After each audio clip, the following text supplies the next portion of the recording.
Prova, prova. Arrivo su. Prova, prova, 1, 2, 3, prova.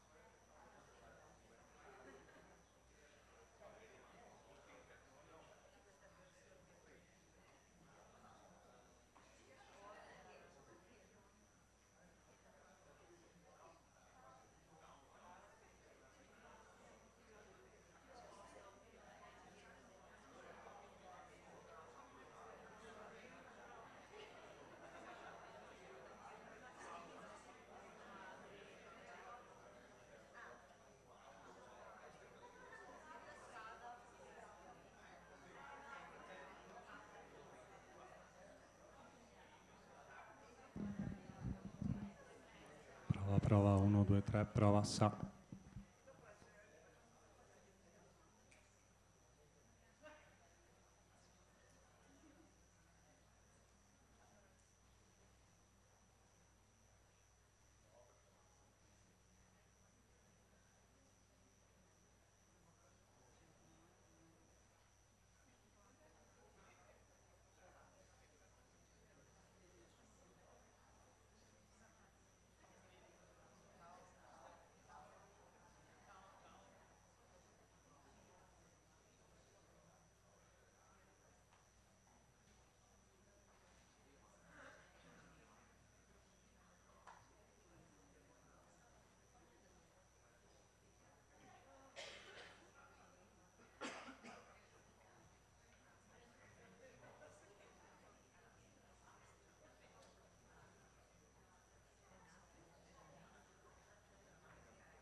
Buongiorno a tutti, grazie di essere qui, grazie di essere alla presentazione del progetto Intracare, prima cornea artificiale ibrida, progetto sviluppato dal professor Massimo Busin dell'Università degli Studi di Ferrara in collaborazione con Fondazione Banca degli Occhi, con l'Università degli Studi di Catania e l'Università degli Studi Magna Grecia di Catanzaro.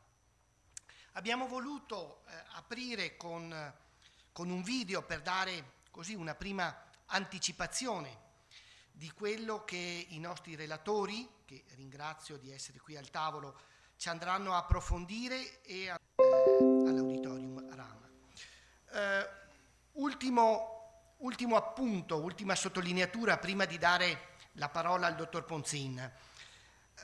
Oggi è giovedì 10 ottobre, giornata mondiale della vista, quindi per noi è davvero un piacere e un onore essere qui a presentare questo progetto. I dati del Centro Nazionale Trapianti pubblicati oggi proprio sulla donazione ai trapianti di cornea sono davvero molto lusinghieri. Rispondere ai bisogni di salute di moltissimi cittadini grazie anche a un dono straordinario che è il dono dei tessuti oculari.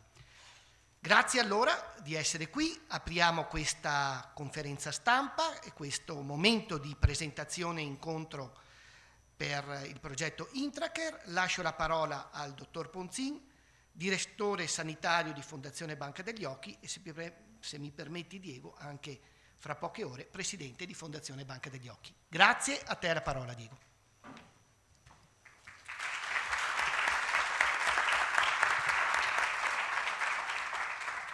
Buongiorno a tutti, naturalmente mi associo ai ringraziamenti di Enrico, quindi non sto là a dilungarmi. Con una sola aggiunta ringrazio, oggi abbiamo anche un rappresentante istituzionale di Banca degli Occhi, un consigliere di recentissima nomina che è il dottor Barbisan, che ci ha dato il piacere di essere qui stamattina. E esprimo così un saluto particolarmente affettuoso ai due chirurghi che sono qua alla mia destra. Ho conosciuto prima Massimo, un po' più di 20 anni fa, e insomma devo dire che abbiamo fatto parecchia strada insieme. Ho conosciuto un po' dopo, perché è più giovane, il professor Scorcia, e poi ho conosciuto più recentemente Rascia, la signora che vedete vicino al professor Scorcia, che ha rappresentato un incontro significativo, mi auguro per lei, sicuramente per noi, è stato emozionante per me vederla arrivare stamattina. Io ho presentato qualche immagine perché vorrei dirvi 2 o 3 cose che spero contestualizzino meglio il tema di oggi. Andiamo pure avanti, o devo farlo io? Ecco qua. Oggi parliamo di cornea. Il trapianto di cornea ha una storia lunga che stamattina non abbiamo naturalmente tempo di riassumere, ma ci tengo a ricordarvi che la cornea è un tessuto meraviglioso, è un tessuto unico, lo vedete qui in questa bellissima immagine, è una lente trasparente, non esiste in biologia un tessuto paragonabile e che risponda a delle leggi fisiche precise, perché la luce per poter essere poi trasformata in un'immagine deve essere trattata secondo leggi fisiche precise. Di questo è capace questo tessuto, che purtroppo se si ammala, e a volte si ammala di malattie progressive, gravi, se si ammala gravemente compromette la vista anche in modo irreversibile. Andiamo pure avanti. Grazie, così non disturbo nessuno. Ecco, c'è qualche principio importante su cui, se mi permette soprattutto il professor Busin, su cui si basa la scoperta che presentiamo oggi, che nasce principalmente da una sua idea e da una lunga esperienza. Qual è il principio biologico? È un po' riassunto in questa immagine, non serve che la vediamo in dettaglio, ed è che la cornea è fatta a strati. La cornea è fatta a strati, proviamo a pensarla come una cipolla, con la differenza che questi strati corneali si comportano in modo estremamente diverso, hanno derivazioni diverse, qualcuno guarisce con facilità, qualcuno non guarisce, oppure guarisce compromettendo la vista. Quindi La cornea è un tessuto differenziato, differenziabile, che si ammala in modo differenziato e che negli ultimi 20 anni viene trattato in modo diverso. Vedete qua alcuni esempi di queste malattie che trattiamo con la cornea. Sono malattie estremamente diverse e di diversa gravità, specialmente dall'alto al basso. E sono malattie che derivano da strati diversi della cornea che si ammalano, interni o esterni. Quindi quando io ho cominciato a fare questo lavoro, più di 30 anni fa ormai, il trapianto era quello che vedete in questa piccola animazione, quindi veniva sostituita la cornea in tutto il suo spessore. Oggi il trapianto è costituito da una serie di interventi, qua ne vedete elencati almeno 4, che vi mostrano in grigetto le porzioni di cornea che vengono sostituite in modo specifico. Perché sottolineo questo? Perché l'idea di Massimo, che sta cambiando il paradigma di alcune conoscenze biologiche che avevamo sulla cornea, è stata quella di ipotizzare che una parte profonda della cornea potesse rimanere trasparente anche privata di quella che pensavamo fosse una parte essenziale. Cioè, nella scienza a volte capita questo, no? Qualcuno ha un'idea rivoluzionaria, nella scienza in genere capita questo, c'è un'idea rivoluzionaria, la prima fase tutti lo insultano, la seconda fase tutti cercano di dire che era la loro, che l'avevano pensato loro, e qualche volta nella terza fase si premia la persona sbagliata. Questo più o meno. Oggi, speriamo che stavolta non vada così. È stata un'idea veramente rivoluzionaria, cioè quella che lo strato profondo della cornea, non quello ultimo, quello quasi ultimo, potesse rimanere trasparente anche privato delle altre componenti cellulari. Nessuno aveva avuto coraggio di pensare questo, perché pensavamo il contrario. E questo ha portato alla realizzazione di quello che adesso Massimo vi spiega. Finisco con 3 numeri. Negli Stati Uniti si fanno da molti anni 150 trapianti per 1.000.000 di abitanti per anno. Possiamo assumere che gli Stati Uniti abbiano soddisfatto il loro bisogno di trapianti, quindi il bisogno di una popolazione occidentale non tanto diversa dalla nostra. In Italia noi siamo a 130, non siamo messi male. E dico questo numero perché senza le donazioni, come diceva quel bel video, complimenti per chi l'ha realizzato, senza le donazioni non sarebbe possibile fare questi trapianti e non sarebbe possibile realizzare le idee come quella di Massimo. Vedete che a livello europeo siamo un po' più indietro, quindi non siamo lontani dal aver soddisfatto il fabbisogno di questa popolazione, ma in questa popolazione che manca c'è un gruppo di pazienti non piccolissimo che oggi ha malattie della cornea che non possono essere trattate con nessuno dei trapianti che abbiamo a disposizione, ma che speriamo di curare. Sono occhi come questo, adesso non voglio mostrare altre cose che potrebbero non essere, diciamo, adatte a una mattinata di questo genere. Sono situazioni come queste, quindi trapianti falliti in modo irreversibile oppure situazioni complicate di tutta la superficie dell'occhio, e noi speriamo che questa idea possa risolvere il problema, se non di tutti questi pazienti, almeno di una buona parte di essi. Se ci riusciremo, come le premesse sembrano dimostrare, capiremo molte cose anche per curare meglio i pazienti che sono meno gravi di questi e che stiamo già operando. Grazie a tutti e buon proseguimento dei lavori.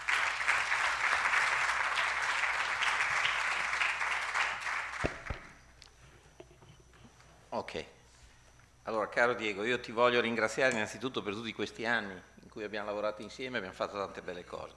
Vorrei ringraziare specificamente anche il dottor De Falco. Dov'è? Non c'è? Il dottor Di Falco è in arrivo. È in arrivo, come me forse, come ero io.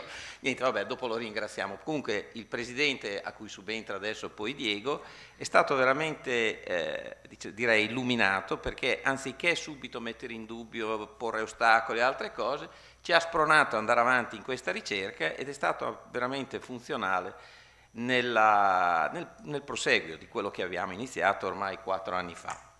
Allora, volevo accennare brevemente qual è la storia di questo nuovo tipo di cheratoprotesi.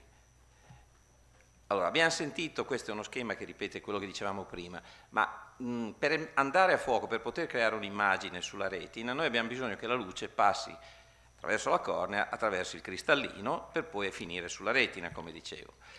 Per creare una similitudine che forse è più semplice per voi, un tipo di cecità può essere dovuta a una cataratta come questa. Voi vedete, la cataratta vuol dire l'opacamento del cristallino naturale che è dentro l'occhio. E lo vedete qui, è al di dietro della cornea questo. E ogni anno si operano nel mondo da 20 a 30 milioni di cataratte e la soluzione è questa, che è standard, è una lente di plastica che va all'interno del guscio della lente naturale.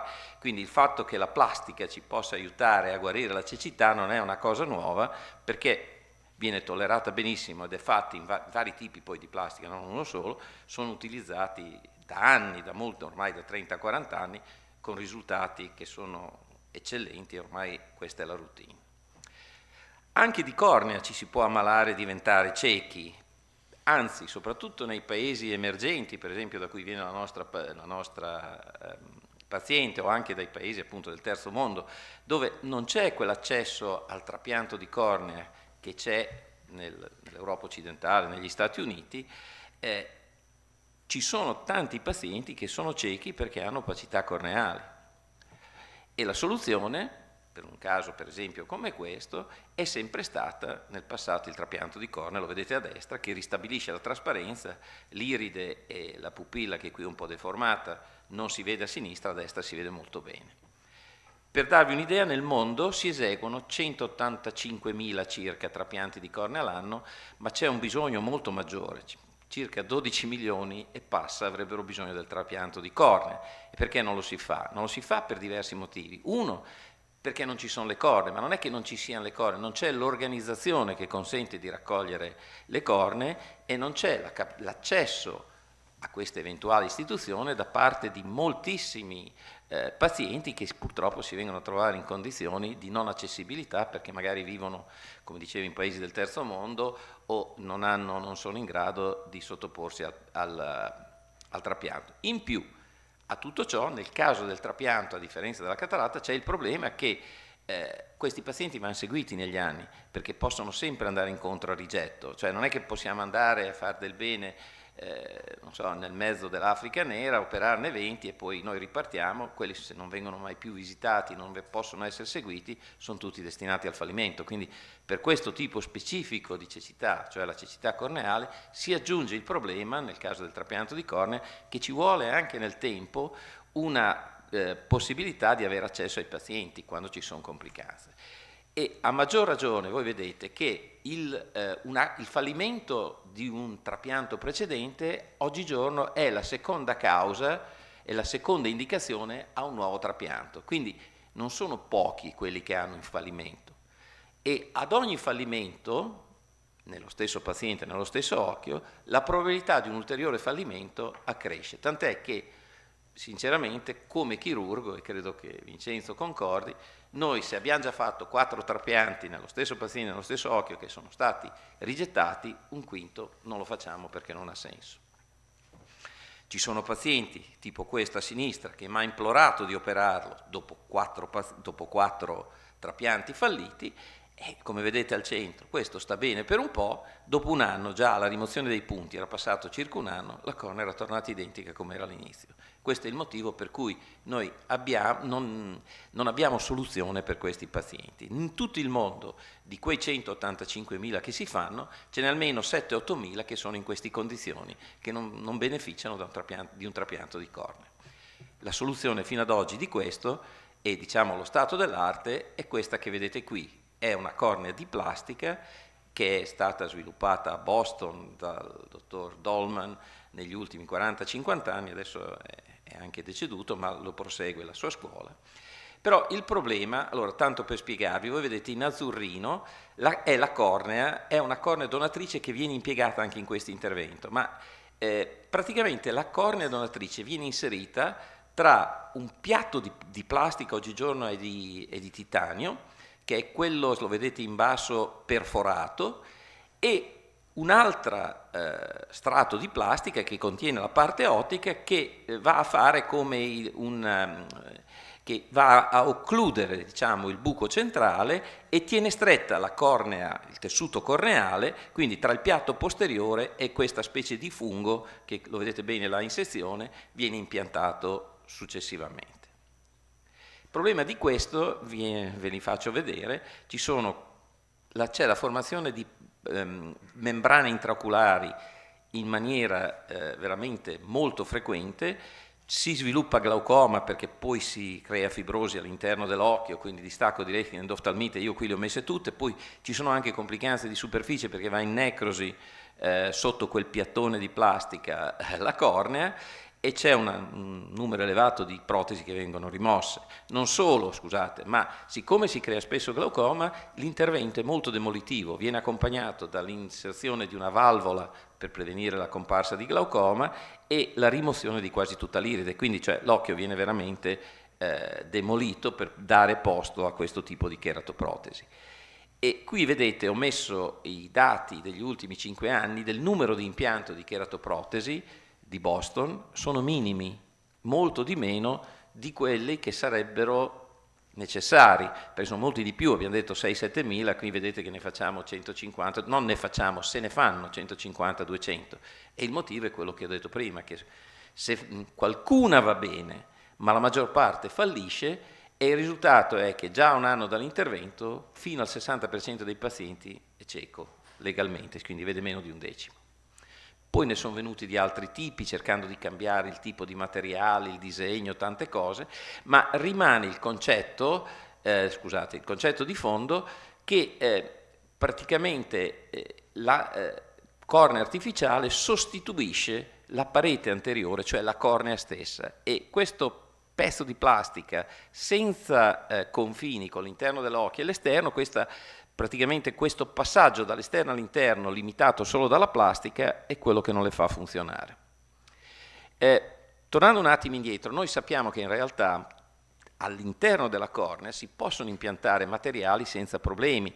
A sinistra è un anello di titanio che veniva usato in tempi 20 anni fa per cercare di regolarizzare la forma del trapianto post-operatoriamente. A destra invece ci sono questi segmenti di plastica che vengono immessi per modificare la cornea, si usano per il keratoconio iniziale per modificare la forma della cornea, ma quello che importa è che questi vengono tollerati benissimo senza problemi. E allora l'idea è: se il materiale plastico è ben tollerato all'interno della cornea, come possiamo fare a sfruttare questa nozione se la cornea però non è trasparente? Se noi mettiamo un pezzo di plastica in una cornea che non è trasparente, rimane la non trasparenza della cornea.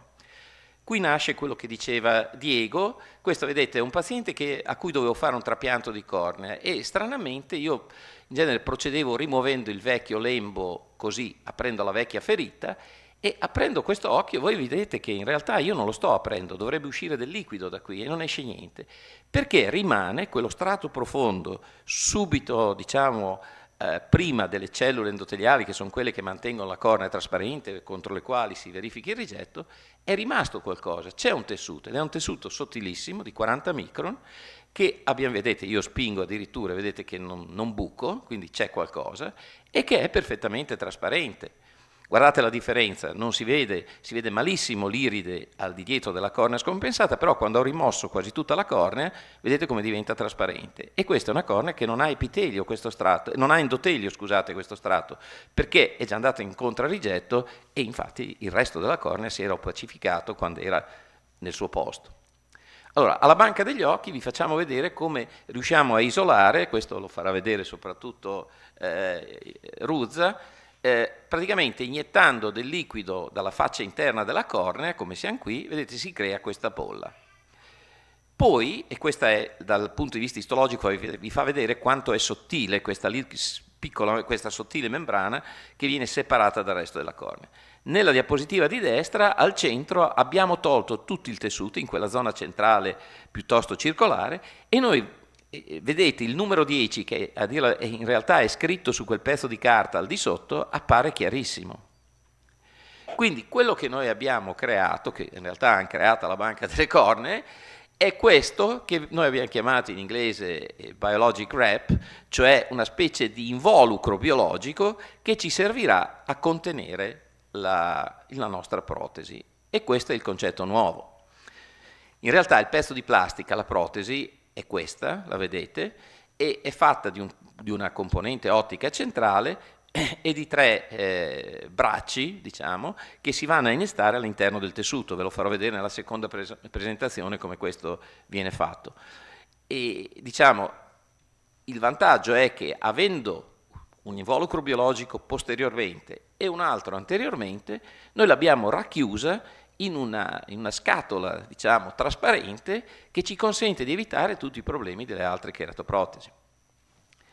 Questa ovviamente abbiamo coperto con un brevetto che ha la priority date di settembre 2021, stiamo procedendo nella finalizzazione. Come abbiamo fatto però a poter usare in alcuni pazienti? Ecco, voi vedete che cito in basso le regole relative ai medical device della Comunità Europea. In realtà, se non c'è, come dice il punto 1, nessun device disponibile col marchio CE e non esistono device intracorneali come il nostro. Se viene fatto su misura, e questo è quello che noi facciamo con la ditta che ce li prepara, basato appunto sull'indicazione del chirurgo in base alla refrazione della paziente, vabbè, questi dopo sono calcoli che sono di altro tipo, ma soprattutto sotto la diretta responsabilità del chirurgo e di chi fabbrica il device, questo può essere usato. È un uso off-label, potete chiamarlo caritatevole come volete, ma questo è perfettamente a posto. Possiamo usare queste esperienze, noi stiamo partendo con uno studio che è finalizzato all'ottenimento del marchio CE e in classe 2B, perché consideriamo questo tipo di device un tessuto modificato, cioè la prima cornea ibrida fatta sia di plastica che di tessuto. E credo che siamo alla fase finale per sottomettere il protocollo, sono cose abbastanza giustamente anche complicate e devono tener conto di 1000 cose, per cui bisogna garantire la sicurezza, bisogna garantire appunto che questa cosa venga monitorata, ed è quello che faremo su 3 centri, e saremo noi, Catanzaro, noi agli ospedali privati Forlì, il professor Scorcia a Catanzaro, il professor Mura che è bloccato in autostrada perché stamattina a Rovigo c'erano 5 chilometri. È arrivato? Eccolo qua. Il professor Mura a Ferrara e io a Forlì. Meno male che ce l'hai fatta anche tu. Quindi noi contiamo di presentare ai 3 comitati etici e anche al Ministero la nostra documentazione entro la fine dell'anno. E questo, devo aggiungere ovviamente che noi siamo stati aiutati da dei fondi ottenuti nell'ambito dei progetti finanziati dal PNRR da un lato e da un PRIN dall'altro, quindi abbiamo 2 finanziamenti. E queste sono le istituzioni che sono state, diciamo, coinvolte, tra cui ovviamente la Banca degli Occhi, e noi, come dicevo prima, contiamo di aver finito entro dicembre l'application, la nostra la presentazione di tutta la documentazione ai comitati etici, e all'inizio dell'anno prossimo cominciamo a operare i pazienti che sono già in fila. Tutti mi chiedono sempre, io devo sempre dire aspettiamo l'autorizzazione ministeriale perché questo è quello che è. Adesso sentiamo Alessandro Ruzza. Grazie professor Busin. Lasciamo la parola al collega Alessandro Ruzza, il contributo di Fondazione Banca degli Occhi. Grazie Enrico, grazie professore. Sì, allora noi abbiamo iniziato circa 2 anni fa, il professore venne da noi chiedendoci appunto se riuscivamo a preparare e soprattutto a isolare questo sottile strato di fibre di collagene chiamato appunto Predescemet, e a caratterizzare questo tessuto, questo lembo, cosa che non era mai stata fatta, e soprattutto cercare di capire se e come la trasparenza veniva alterata in assenza di cellule endoteliali. E poi la fase successiva del progetto era quella di cercare di trovare un modo per integrare il tessuto con la parte meccanica. Ora, come ci ha spiegato prima, la predecimate si trova all'interno dello stroma, quindi è difficile riuscire ad raggiungerla e a isolarla. E noi abbiamo preso spunto dalla letteratura perché esistono delle chirurgie dove viene utilizzata la predecimate e viene isolata, e cioè iniettando dell'aria all'interno dello stroma, e l'aria viene convogliata in questa interfaccia separando gli ultimi strati della cornea, quindi con la predecimate, la decimate e l'endotelio. E questi sono alcuni casi che vi mostro. Quindi c'è lo schema nell'immagine 1, invece nell'immagine 2 è un'immagine dove si vede la parte posteriore della cornea delaminata, e poi un OCT, quindi una sezione trasversale della cornea dove si vede chiaramente la bolla e gli strati che si sono separati. Ora, nel corso della validazione noi abbiamo fatto una prima scoperta e abbiamo capito che iniettare aria va benissimo, ma se noi iniettiamo del liquido, cioè una soluzione salina, otteniamo una percentuale di successo nella separazione molto più alta rispetto con l'aria. Quindi questo è già un dato che ci ha aiutato a preparare in maniera più efficiente questo tipo di preparazioni, e oltretutto la realizzazione della bolla è molto più controllabile, quindi riusciamo a ottenerla in maniera molto più semplice. Qui ho riportato due casi, uno con l'aria e uno con il liquido. Quindi vedete un ago va inserito all'interno dello stroma, ovviamente con una certa angolazione e con una certa pressione si riesce a separare la parte posteriore della cornea. Analogamente viene fatta la stessa cosa con il liquido, ma a differenza della tecnica precedente, può succedere che con l'aria si riempia lo stroma, si crea un enfisema che opacizza la cornea, invece con il liquido non succede. E questo è un aspetto positivo. La seconda parte del lavoro è quella di rimuovere la parte cellulare e la decimate dove le cellule sono adese, perché abbiamo capito che queste non ci interessano dal nostro punto di vista, quindi viene rimosso in maniera molto precisa la membrana, e quindi vedete che al centro rimane questa bolla che è costituita da sola predecimate. Ovviamente questa è solo la prima parte del lavoro, perché adesso la parte altrettanto difficile è quella che dobbiamo completamente rimuovere la parte soprastante di stroma, in modo tale da poi alloggiare quello che sarà la parte ottica del dispositivo, per ottenere una cosa molto simile a questa. Quindi vedete anche la sezione trasversale dove la predecimate è completamente isolata. Come facciamo? Montiamo una cornea in una camera artificiale per ricreare le condizioni fisiologiche di un occhio e incominciamo ad andare a creare delle incisioni per capire dove andare a rimuovere lo stroma anteriore, e poi manualmente andiamo a rimuovere tutti quanti gli strati finché non esponiamo completamente la predecimate, e qui si incomincia a intravedere sotto la predecimate isolata, ed è che è già praticamente trasparente.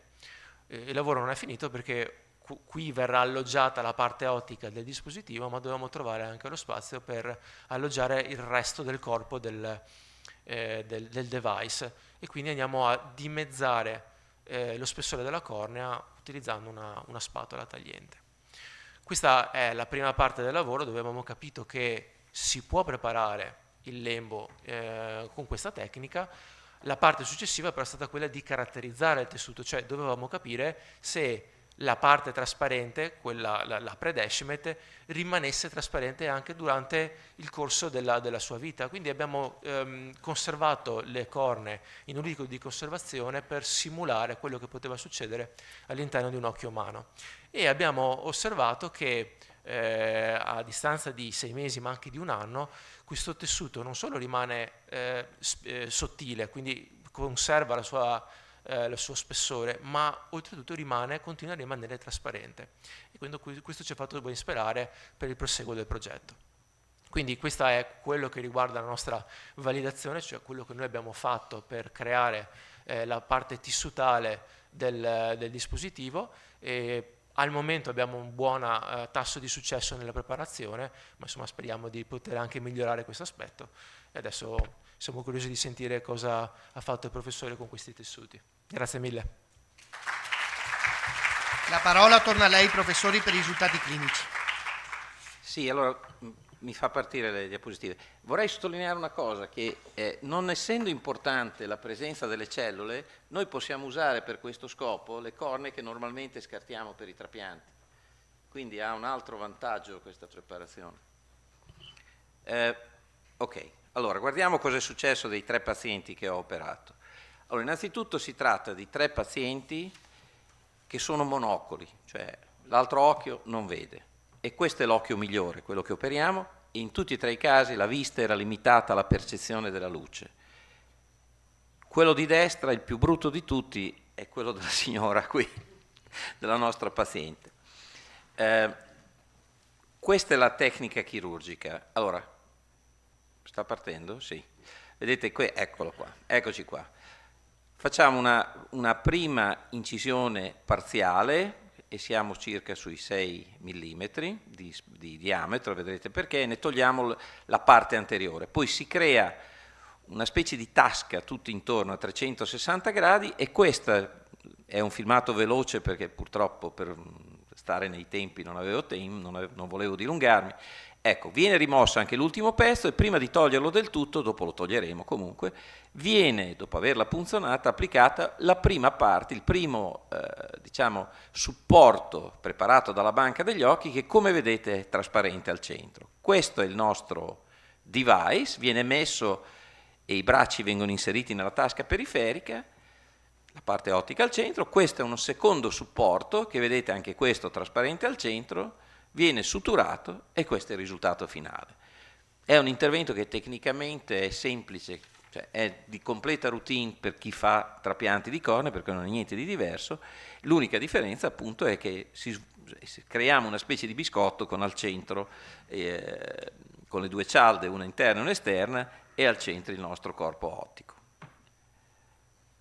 E questo è il primo paziente operato. Allora, questi sono pazienti ciechi non a caso, questo è un paziente di un collega molto famoso di Roma, molto bravo, dove il problema visivo era dovuto a un glaucoma congenito, aveva già avuto due valvole, aveva fatto 6 interventi, 3 di trapianto a tutto spessore e 3 di trapianto a spessore parziale, cioè di cheratoplastica endoteliale, un 7° è destinato a morire. Questo è il primo che abbiamo fatto e l'acuità visiva a 10 mesi si è lievemente ridotta ai 20/50, quindi sono 4 decimi, 4 decimi, perché si è lievemente opacato lo strato interno. Questa è una cosa che nel lungo termine dovremo vedere se si verifica qualche volta, se si verifica sempre oppure no e che cosa eventualmente si deve fare. La seconda paziente, questa ha avuto un miglioramento visivo minimo dalla percezione della luce alla capacità di contare le dita, che però in realtà per chi non vede è un enorme passo avanti e non è colpa del nostro device. Qui è una paziente con una miopia elevatissima che ha una degenerazione retinica micidiale, per cui non c'è più la macula praticamente, in più ha glaucoma, per cui anche la parte periferica della retina è alterata, aveva fatto 2 trapianti, aveva fatto 2 trapianti parziali, ha avuto l'innesto di 2 valvole, ha un'atrofia del nervo ottico, insomma in questi occhi disperati anche riuscire a guadagnare qualcosa è già molto. L'importante è che però la protesi è in situ ed è innestata, questo è il messaggio di quest'occhio. E infine qui passiamo all'occhio della nostra paziente e qui vedete che il cambiamento è veramente drammatico perché qui siamo riusciti, la signora è entrata col bastone che non vedeva la porta attraverso cui passare e vede adesso 3-4 decimi e l'immagine, la vedete molto bene, della trasparenza anche dello strato posteriore è perfetta, sono passati ormai 5 mesi e passiamo in quella situazione da quella che vedete in alto a sinistra, nel mezzo, che era praticamente di cecità direi quasi assoluta. E questo ci consente anche di vedere l'immagine in basso, è un'immagine ottenuta con un tomografo, una tomografia della retina che ci fa vedere perfettamente gli strati retinici, quindi ci consente anche di seguire nel tempo l'eventuale evoluzione di altre possibili malattie se ce ne fossero. Il vantaggio di questa protesi rispetto a quelle tradizionali, che innanzitutto è una chirurgia molto semplice, come vi ho detto, paragonabile a un normale trapianto, non necessita di demolizione dell'iride o di altre strutture intraoculari. Voglio dire, se succede male che vada, possiamo toglierla, rimetterne un'altra, oppure fare un eventuale trapianto di cornea per chiudere, tra virgolette, il buco, ma nulla è andato perduto, e questo non è poco. Quando si fanno cose nuove è sempre fondamentale riuscire ad avere una via di uscita, perché non si sa mai che cosa può succedere. Cioè, questi sono 3 pazienti e non è un'esperienza di 30 anni, ma è solo di meno di un anno. Questo è il motivo per cui il limite per ora della ricerca è che ovviamente non abbiamo un follow-up a lungo termine, ma noi continuiamo a seguire i pazienti, e soprattutto nello studio clinico ne avremo molti di più, li seguiremo per almeno, mi sembra, 1 anno o 2 addirittura. Però nello stesso tempo noi, se questo funziona, riusciremo a ridare la vista a pazienti che andrebbero incontro a un rigetto di un normale trapianto inevitabilmente, senza la necessità di trapiantare l'endotelio, e quindi senza la possibilità di complicanze tardive, come dicevo, di rigetto, di perdita endoteliale, che sono quelle tipiche oggigiorno del trapianto di cornea. Quindi riusciremo a passare oltre quelli che erano i limiti del trapianto di cornea attuale. Io spero che sia stato abbastanza chiaro e di non avervi annoiato troppo, ma di avervi stimolato a cercare, insomma, di seguirci nella nostra avventura. Grazie professor Busin. Si sente? Sì.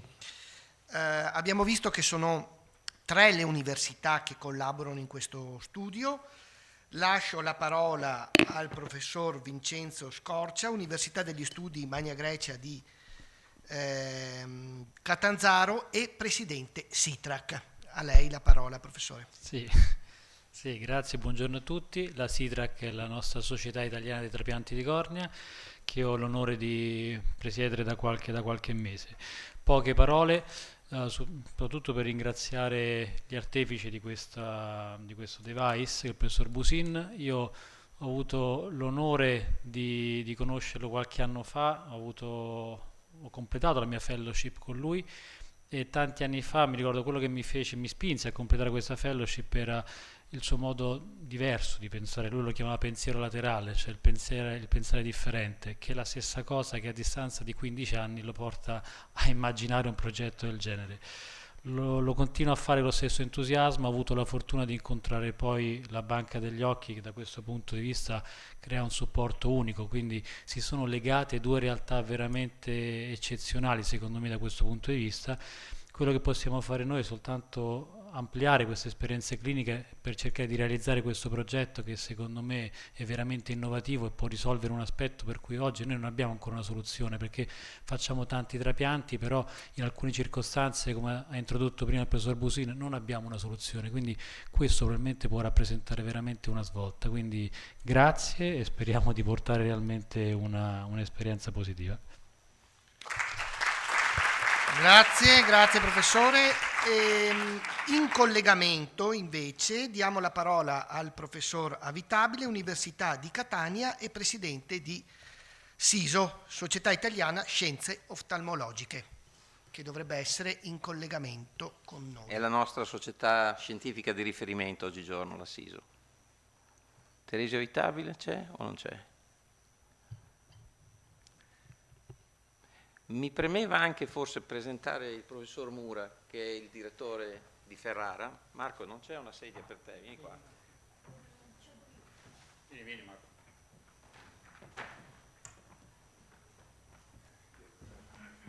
Che da 2 anni è a Ferrara, anch'io sono ordinario a Ferrara insieme a lui. Lui si interessa più di retina, però credo che questo progetto entusiasmi anche lui. Ma assolutamente. Dovrei precisare, io sono a Ferrara insieme a lui, non lui insieme a me. No, niente, è un progetto interessantissimo. Io faccio il retinologo, anche per noi è importante avere naturalmente la superficie chiara per poter effettuare i nostri interventi. No, a parte gli scherzi, è un progetto interessantissimo in cui mi trovo indirettamente coinvolto e penso sia una cosa eccitante e stimolante non solo per chi si occupa di cornea, ma per tutta la comunità oculistica, diciamo, italiana e mondiale, perché è una novità assolutamente è un breakthrough nel trattamento di questo tipo di patologie che, come avete visto, molte volte sono estremamente invalidanti e per cui non c'è un vero e proprio trattamento. Ho avuto purtroppo, non so se la fortuna o la sfortuna di avere molti casi con le Boston K-Pro. Tu sai, Massimo, che quando lavoravo in Arabia Saudita c'erano tanti pazienti con le Boston K-Pro, quindi conosco bene le complicazioni di quel tipo di chirurgia. Tu parlavi della membrana retroprostetica 65%, c'erano tutti, c'erano più 100%. Quindi il fatto di poter dare una cornea artificiale senza o con molte meno complicazioni rispetto a quello che abbiamo sul mercato, secondo me è un vantaggio enorme. Ecco, questo volevo dire. E ringraziamo il professor Busin per averci portato questa Grazie. innovazione. Dovremmo avere il professor Avitabile in collegamento. Eccoci. Posso parlare? Professor Avitabile è collegato. Mi sentite? Sì, forte e chiaro. Pronto? Eccoci professore, ci sente?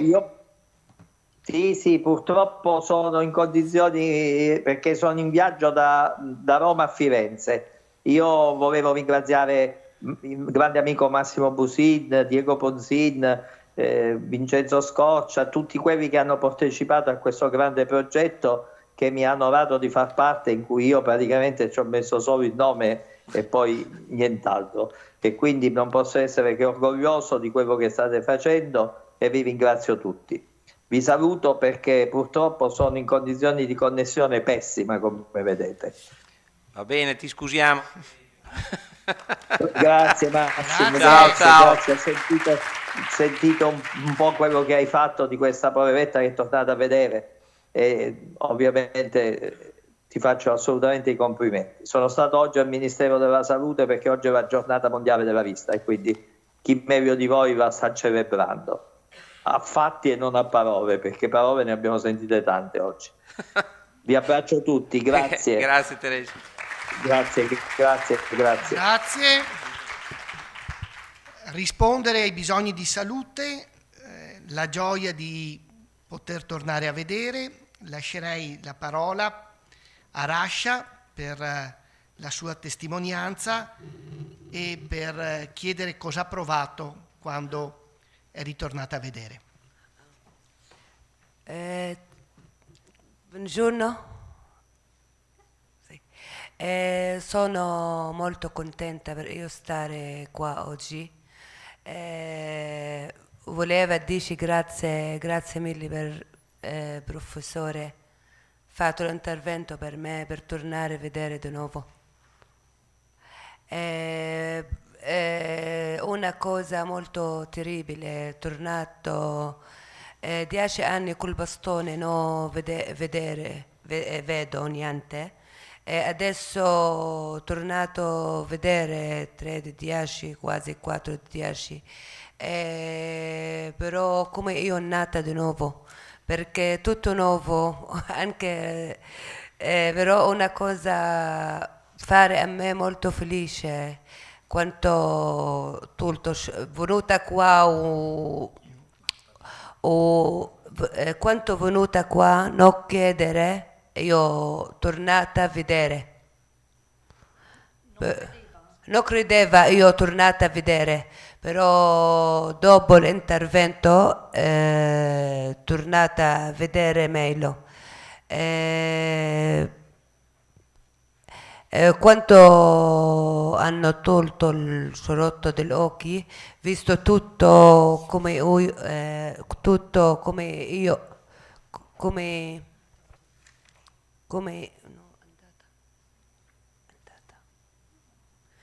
come io nata di nuovo, una cosa fare a me molto felice. Grazie professore,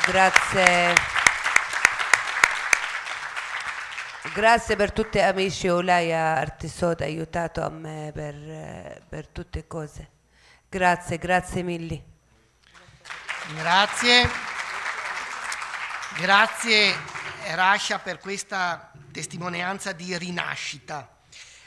Lascerei la parola ora a la presidente e fondatrice dell'associazione Ulaia, Olga Ambrosanio, che ci racconta un po' qual è stato il percorso di avvicinamento a Fondazione Banca degli Occhi e come si è arrivato a questa collaborazione. Ok, buongiorno a tutti. Io intanto volevo un attimo dirvi una cosa bellissima. La signora, come avete visto, non parla ancora bene e la prima cosa che mi ha detto: adesso andrò a scuola di italiano, perché adesso può vedere. E quindi questa è un'altra cosa bellissima, un altro effetto di questo grande regalo che abbiamo avuto da questa sede e da questi professori illustri. Il dottor Ponzin ha detto che, riferendosi al nostro incontro, se era stato significativo. Dottore non è il termine esatto, per noi è stato, non c'è ancora una parola per definire questo incontro che cosa sia stato, è stato provvidenziale, altro che significativo. Cioè siamo passati da una situazione veramente tragica, perché questa signora ha 3 figli, quindi da quando li ho incontrati 12 anni fa in Libano, veder crescere questi ragazzi. Oggi parliamo di ragazzi, uno di 22 anni, un altro di 18 e un'altra di 16, ma veder crescere questi ragazzi con la cecità e con altri problemi che ovviamente ad una profuga che arriva dalla guerra in Siria, quella del 2011, adesso gli dobbiamo dare una data alla guerra in Siria, visto che ce n'è un'altra in corso, e quindi è stato veramente un percorso molto difficile. L'incontro è stato in Libano, perché all'epoca in Libano, dove la nostra associazione è presente da anni per progetti che non sono di tipo medico, noi non abbiamo uno skill medico, noi facciamo educazione musicale, dopo scuola ai bambini, facciamo tantissime cose, ma nulla che abbia a che fare con la salute, se non per una piccola parte che non posso chiamare salute, ma la chiamo benessere, dove abbiamo portato nei campi profughi del Libano, vi prego di non sorridere, lo shiatsu. Lo shiatsu ha aiutato tante donne a farsi passare tanti di quei malesseri piccolissimi. Vi assicuro che è stato anche questo un grande successo, portare questa disciplina. Noi qui in sala abbiamo la dottoressa Dittadi, che è proprio dell'Accademia di Shiatsu Italiana di Mestre, che io ho voluto invitare, volontaria in Libano per questi corsi pluriennali, perché per tirare su comunque degli operatori ci è voluto tempo. Allora, quindi il percorso di avvicinamento è stato quando è arrivata in Libano, ed è arrivata dove in quest'occhio, proprio in quello operato, aveva ancora, perché lei ha ricevuto il trapianto bilaterale in Siria, quindi è arrivata in Libano e in un occhio aveva ancora tutti i punti che il primo oculista al quale mi sono rivolta in Libano ha faticato a tirargli fuori perché si erano induriti. Quindi immaginate il dolore, il rossore. E poi un'altra cosa, ecco, anche questo è stato determinante nel percorso. Abbiamo avuto la fortuna che in quel periodo era presente come medico dell'UNIFIL, la forza di pace che c'è giù in Libano, e niente meno il medico era un oculista. Ed è stato, oltre a farla visitare nella base dell'UNIFIL, dopo ci ha seguito anche all'esterno da un suo collega oculista per cercare di togliere questi punti. Quindi questo è stato proprio l'inizio. Faccio dei voli pindarici, altrimenti vi tengo troppo su questi discorsi. E quindi quando è arrivata in Italia con i corridoi umanitari della Federazione delle Chiese Evangeliche, della Chiesa Valdese e di Sant'Egidio nel 2012, in pratica è cominciato questo calvario della ricerca di chi potesse comunque darci una mano, perché l'occhio era non solo che non vedeva, ma era dolorante, cioè lei aveva continuamente dolori e quindi tra vari oftalmici a Roma e via dicendo, va bene, alla fine grazie ad una nostra associata, Luciana Polandri, che i dottori hanno conosciuto, e abbiamo avuto questa, ha fatto delle ricerche e siamo arrivati alla Banca degli Occhi di Venezia. Siamo arrivati come? Quasi come anche questa sembrava una scommessa, signori. Io ho scritto una lettera al dottor Ponzini, rappresentandogli brevemente il caso. E il dottor Ponzini ci ha risposto immediatamente. Io non credevo ai miei occhi quando ho visto, dopo pochissimi giorni, forse solo un weekend, perché avevo scritto il venerdì, io ho visto questa lettera, questa risposta in cui ci prendeva in carico per una visita. E quindi addirittura la visita poi l'abbiamo avuta immediatamente dopo 15 giorni, quindi queste sono cose che noi che siamo abituati alla sanità pubblica in Italia, cioè sono cose che ci hanno lasciato proprio sbalorditi. E quindi ecco il percorso di avvicinamento. Il dottor Ponzin ci ha introdotto al professor Busin ed eccoci qui, felici non solo per la svolta che ha impresso alla situazione di Rascia, ma anche per aver partecipato ai progressi della scienza, con quello che ho sentito, che ho visto, ai progressi della scienza. Io non ho parole per ringraziare tutti. Anzi, nel parlare con l'addetta alla comunicazione, la dottoressa Paola, io ho offerto, per quanto possa essere importante, non lo so, me lo direte voi, io devo spronare tutti i volontari della nostra associazione, che non è una piccola associazione, ma è su scala nazionale, ci conoscono veramente un po' dovunque in Italia, abbiamo veramente associati e amici dovunque. Io vorrei fare un link per spronare alla donazione, perché secondo me è importantissimo e molte volte trovare in un'associazione, ecco, che fa un altro mestiere, perché noi ne facciamo salute, trovare questo link che sprona la donazione molte volte è efficace, perché non ci si aspetta di trovare una cosa del genere. Quindi se voi accettate, noi siamo ben volentieri, aderiamo a questa proposta. Io mi fermerei perché io potrei parlare ore, però credo che...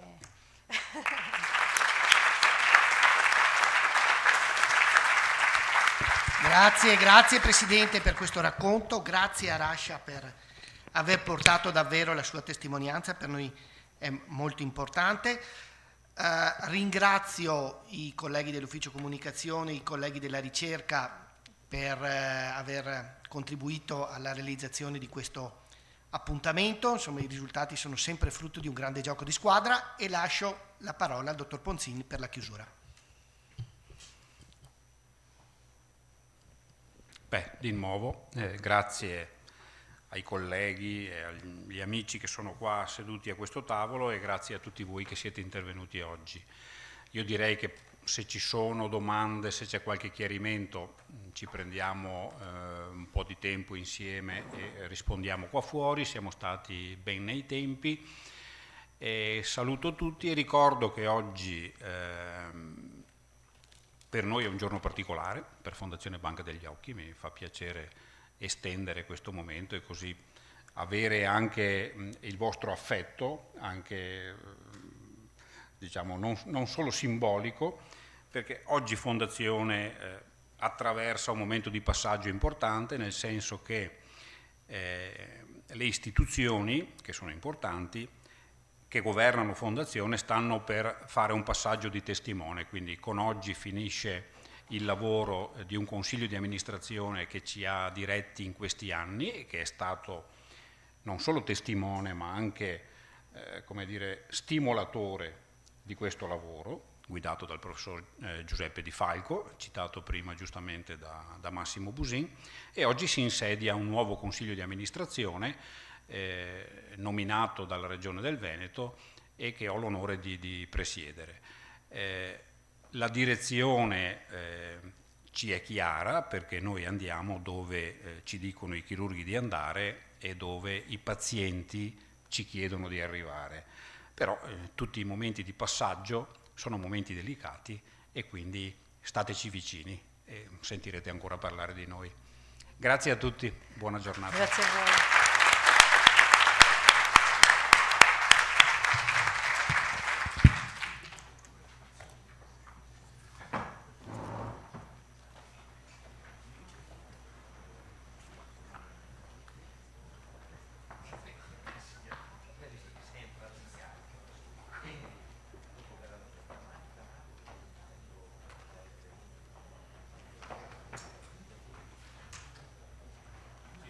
Sia cascato niente lì? No, aspetta, no, non c'è niente.